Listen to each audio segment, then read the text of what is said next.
Bugun Muhammad al-Xorazmiy nomidagi Toshkent Axborot texnologiyalari universitetida o'zgacha shukuh hukm surdi. Yurtimizning turli viloyatlariga xos qadriyatlar, an'analar va madaniyat namunalari bir maskanda jam bo'ldi.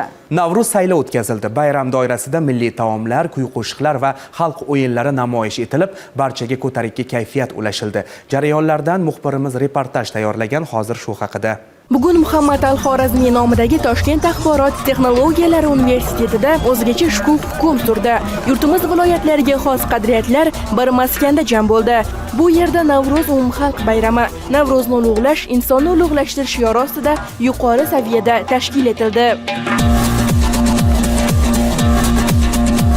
Samarqand noni, Jizzaxning somsalari, Farg'ona vodiysining devzira palovi, bularning barchasi sayilda dasturxonni bezatgan noz-ne'matlardir. Oliygohning har bir fakultet talabalari o'zlariga biriktirilgan viloyatlarning milliy taomlarini tayyorlab, o'sha hududga xos urf-odat va an'analarni nafaqat dasturxonlarda, balki kiyim-kechaklarda ham aks ettirishdi. Bu jarayonlarda esa 5000 dan ortiq talaba yoshlar va mehmonlar ishtirok etdi. Bizning dasturxonimizga Farg'ona, Namangan va Andijon milliy taomlari qo'yilgan. Ko'k somsalar, chuchvaralar, osh ko'rishingiz mumkin. Chakchak kalla-pochalar bilan ajralib turibdi. Bu Andijon viloyatida odatda qolgan guruchlarga qaraganda devzira guruchidan osh tayyorlanadi. Andijonliklar shu devzira guruchidan osh yeyishga o'rgangan va ularni maza qilib iste'mol qilishadi.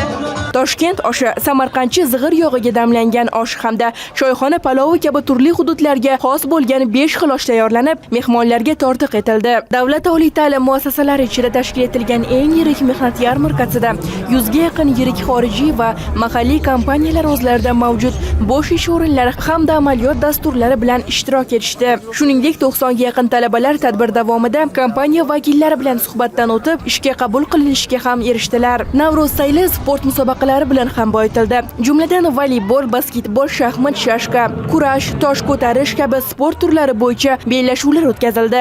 G'olib va sovrindorlar esa munosib taqdirlandi. Jarayonlar ko'tarinki ruhda yakunlandi. Mubina Nosir va Akrom Turg'unov, Rahmon Zaripov, Ovoz informatsion dasturi uchun Toshkent.